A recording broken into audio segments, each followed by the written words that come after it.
Hi there, we are Jim and Jonna Schuster, and this is a glimpse into our world. Conversations from our living room, unscripted, without agenda, prompted by the Holy Spirit, And usually over coffee. about what God is saying to us right now. No promises on what you'll get. Rev bombs, rants, breakthroughs, victories. It's all fair game. But we hope it's a place of encountering the depths of the Lord together. So come explore with us here on the Catholic Revival Ministries podcast.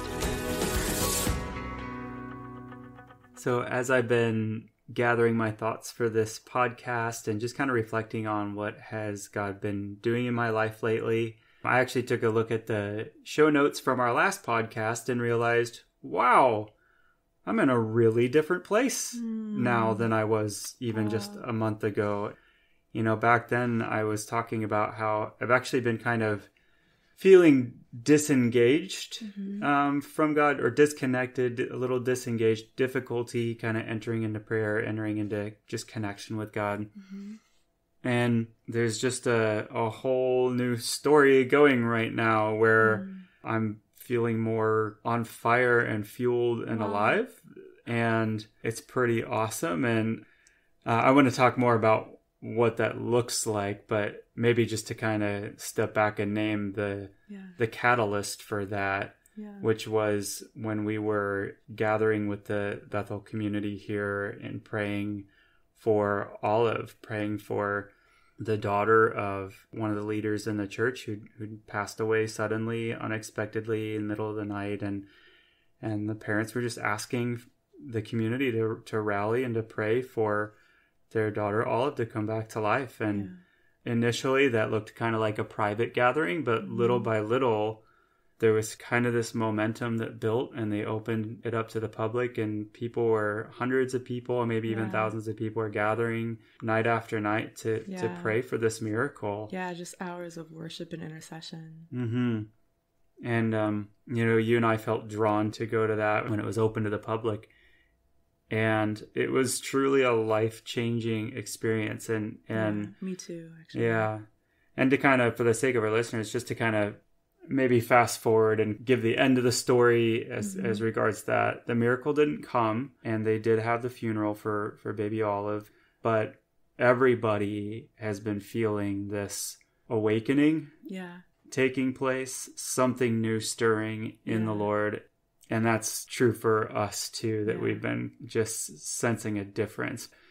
But even within those nights, there was something new happening in me. And that's part of what I want to talk about. And there are three things that kind of jump out that have been part of my experience, both then and in the weeks following. The first one is just having this sense of urgency to give glory to God, just because he's worth it. And that urgency started to override my concern for how people around me might view me or see me or whatever, or just like that wasn't a concern. But even a little more specifically for me, I kind of like to think of myself as not particularly concerned about what other people think. That's probably not 100% true, but I don't think that's my driving concern.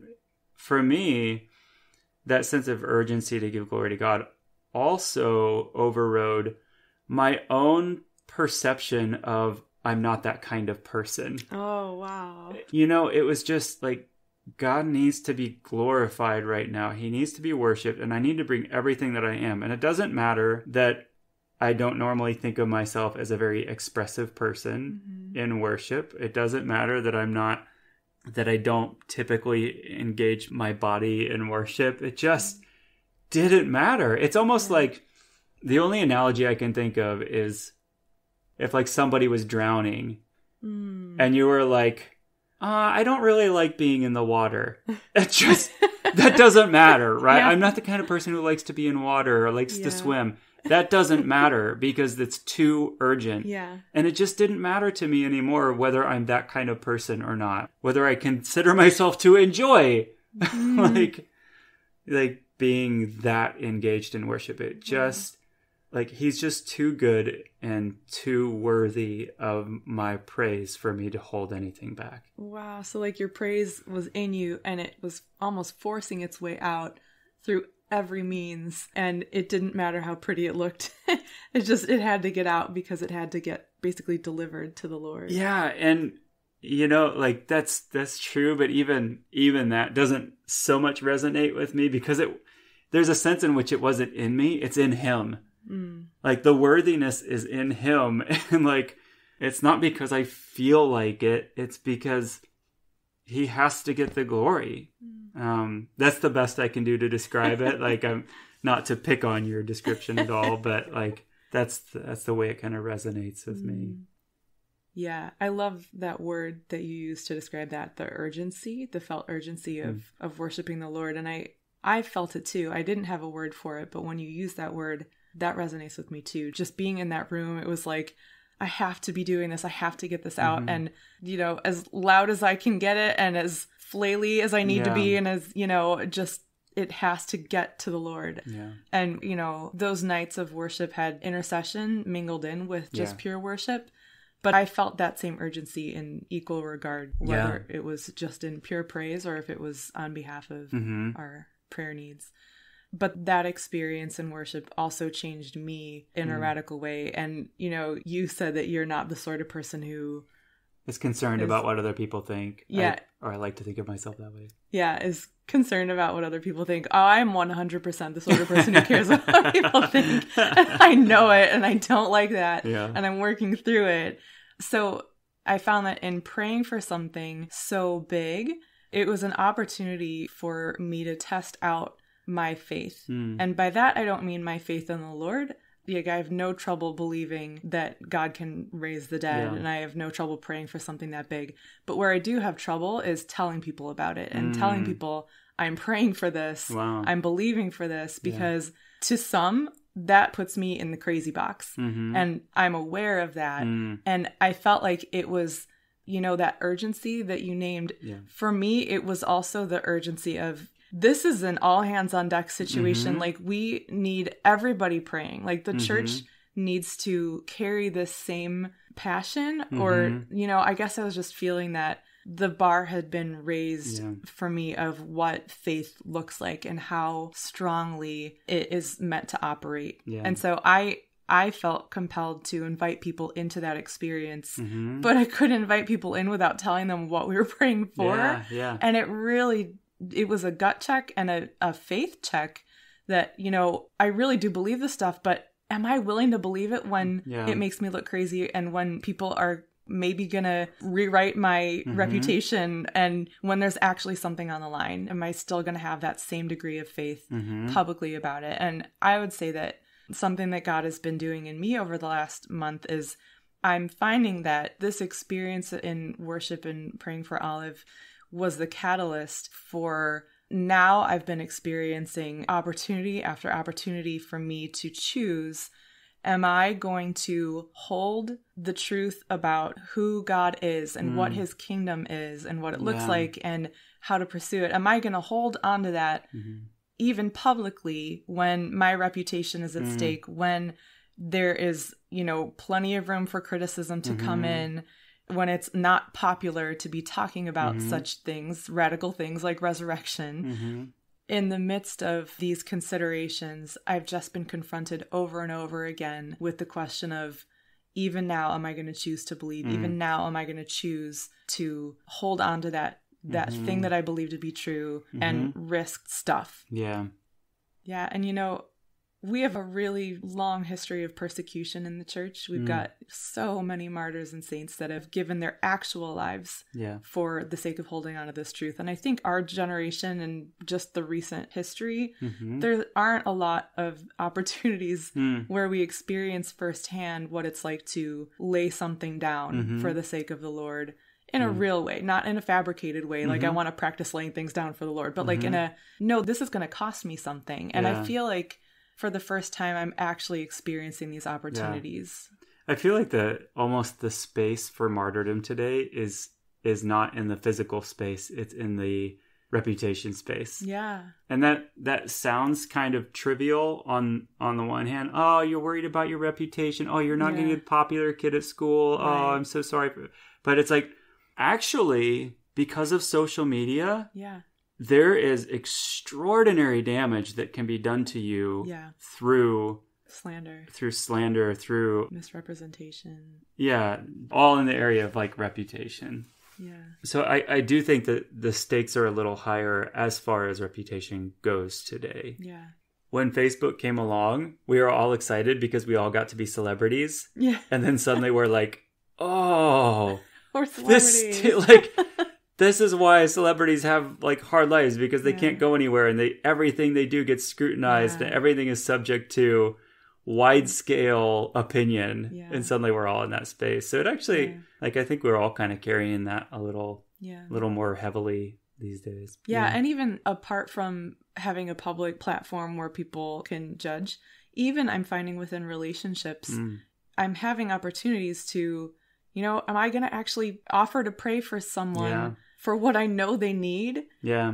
Even if I know they're not super comfortable with the offer to pray for that thing. Like, oh, do we want to go there? Like, do we really want to get to the root of it? Do we, because there are things that I know God can do, and I have faith for it, and I'm willing to pray for it, so long as I'm not going to lose a relationship or risk losing a relationship over it, or I'm not going to offend somebody by offering, or I'm not going to, if I want to offer a prophetic word to someone, how much do I smooth that over and not mention the fact that God inspired those words and that's how he feels about you? It's not just me having nice things to say. You know what I mean? Like, I find that this whole process for me has called to my attention how much I have always been willing to soften the way that I present the gospel, or the way that I present the kingdom, or the character and nature of the Lord to somebody, because I'm driven by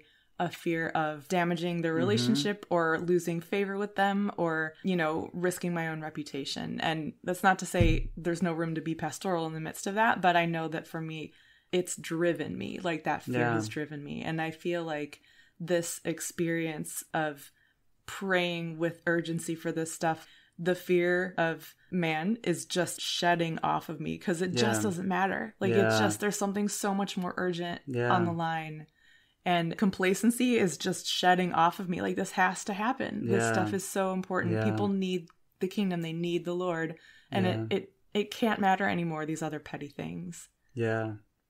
As you're talking, because I know you, I'm kind of putting some context to what you're saying in my mind, and saying, you're not talking about like saying the hard things just because like people need to hear the truth, even though it's hard and it hurts them. You're actually talking it's not tough love. But you're talking about things that claim the radical goodness of God. You're raising the bar on how good God can be. Yeah. And that is actually the thing that sometimes gets the most ridicule. Yeah, absolutely. Not even the toughness of God or whatever, but like, oh, you think that God is really that good? That's you're living in a dream world, honey. Like, and that's why the gospel is so scandalous, because Jesus came to say he's a good father. He's so much better than you thought. And let me tell you all the ways why. And there wasn't room for that. The paradigm wasn't built for a God that good. Oh, wow. So back to your bullet points. So that was point number, you had named point number 1, then I had a big old interruption of that. That's and then fine, yeah. Point number 2, what was the second way that you so the second thing that was coming to mind as like what's new for me right now, what's God doing in me, just this increased sense of the power of our worship, and that it's really able to influence or create change in the world. And I almost kind of imagined, as we're in that room, just almost the power going out from that place and even spreading through the whole city. That's kind of the mental picture that I have. I was like, almost like this radioactive source or something, or I just got this mental picture of like almost vibrations going out. And it's like I was picturing our city with this glass pane over it, or almost like a glass dome. And that was kind of getting shaken, and it was becoming brittle and like crumbling. Wow. And what we had previously only seen obscurely through this glass pane, we thought we knew what the sky looked like, but then that glass pane went away, and suddenly like really, truly seeing the sky and the stars with our own eyes. That's all just kind of a mental picture of what I felt like was going on, that there was just real power going out. And I know that like I've always believed that as sort of a theological or theoretical fact, but it was kind of hitting home on the experiential level of, it's the difference between the two types of knowing. We only have one word in English for knowing, but in other languages, there's the knowing as a fact and knowing by experience. And it was moving into that knowing by experience kind of place for me. Wow. That's powerful. And then the third thing I had also had to do with faith. You were talking about faith, but mine's coming from a little different angle, I think. For me, it is this increasing sense of faith. Like I keep using the word sense and feel and experience because that's more what it is. It's like there are some people who have just a natural ability or tendency just to kind of sense what's going on in a room. They might be highly empathetic, or they might be spiritually sensitive. And I'm not one of those normally, but the faith in that room when we were praying for Olive, the faith was so tangible. Yeah. It was almost like it was pulsating through my body. Like I could just swimming in that faith. And it made faith feel less like an intellectual activity and more like faith is actually a substance. Like faith is a substance. It's something that is part of what God holds out to us and allows us to almost swim in. Like just getting it like can't even. Doesn't St. Paul, what does he say? It's the evidence of things unseen. What's the first part of that? Faith is the substance of things hoped for, Wow. So he uses the word substance too. Yeah. And I think up until now, the notion of calling faith a substance was a very like unrelatable thing for me. Just it's a theological term. Yeah, but it felt real and tangible, and it felt like less like faith is something that is in me and more like I am now in faith. Like it's bigger than me. Wow. And that's interesting because it was a collective experience. So it's the collective faith. I mean, does that experience that you had, have you ever had that experience just being alone, or has that only come when you're in a room of people exercising faith? I don't remember ever experiencing it on my own. Yeah. But now that I've been there, there's sort of an ability to return. And so it's, again, as I was just reflecting and gathering my thoughts for this podcast, some of that came back to me. I could kind of revisit that and still have it present to me even now. And one of the words that comes to mind as I just kind of sit in that experience is unstoppable. Like when you're in the substance of faith, you feel unstoppable. And suddenly I'm like, gosh, now that I'm having experience of that, I can totally see why a mustard seed worth of faith would be so powerful. Wow. Because this is just, the unstoppability of this reality of faith. And it makes me think, gosh, if I'm getting a taste of this right now, what would it be like to really be full of faith? And to know that Jesus, in his humanity, had the fullness in him. And to just realize that's why he was so unstoppable. Wow. Like, he just, there was no obstacle that he couldn't overcome. There was no problem too big for him. Like, you never see Jesus panic, right? Right. He's never worried. Yeah. He's got a sense of confidence in every situation he enters into. Yeah. And now that I have this little taste of what that substance of faith is like, it's like, well, no wonder. He was full of this stuff. Yeah. So was all of this stemming from just the prayers for Olive, or has this been something that God has been kind of unfolding gradually for you? That was definitely the catalyst. And I wondered at the time, like, are we going to go back to normal again? Yeah. And I was kind of worried about that. But it's something that keeps returning. Yeah, I would agree. I would say for me as well, it feels like we received an upgrade. Yeah. So I had that same concern of, oh no, is this just a mountaintop experience and I'm just, we're going to go right back to normal? And I actually had a very different experience of Christmas this year because of it. Yeah. Like the way that I view the world feels different now. Yeah. And I feel like I actually have been changed, and there isn't a going back, because it's like we just got elevated to another platform and there's no set of stairs to bring us back down. Like we're up here now, and there's a whole different way to operate. Yeah, I agree with that. And there's a little bit of learning what that means now. There are definitely some areas of my life where I had some worries, and those are kind of melting away. And it's just like, how can I worry if this is the kind of God that I serve? And if I'm listening to his voice and his leading, he could never lead me astray. So why would I worry about that? You know, it's even, there's a kind of naturalness that's come out in the way that I interact with people. There is a day where I was going to work and I saw some people on the sidewalk, and it looked strange. So I went over and said, "Hey, is everything okay?" And one of them was like, "Oh yeah, I just have a dislocated shoulder." And, you know, it was an ongoing thing, but they were just kind of pausing to kind of rest and regroup and get rid of the pain. And it's like, "Can I pray for you?" And I've done some like street ministry before where you go out and you kind of look for people to pray for. And we've kind of practiced that. But this was kind of and that was, you know, that was kind of like overcoming some fear and just, you know, pushing ourselves to go do that a little bit. But this just came so naturally. Yeah. And I felt like I was being fueled by this new reality that I was in, because it wasn't a strain or an effort this time. It just felt natural. Yeah. Wow. And you prayed for her? Yes.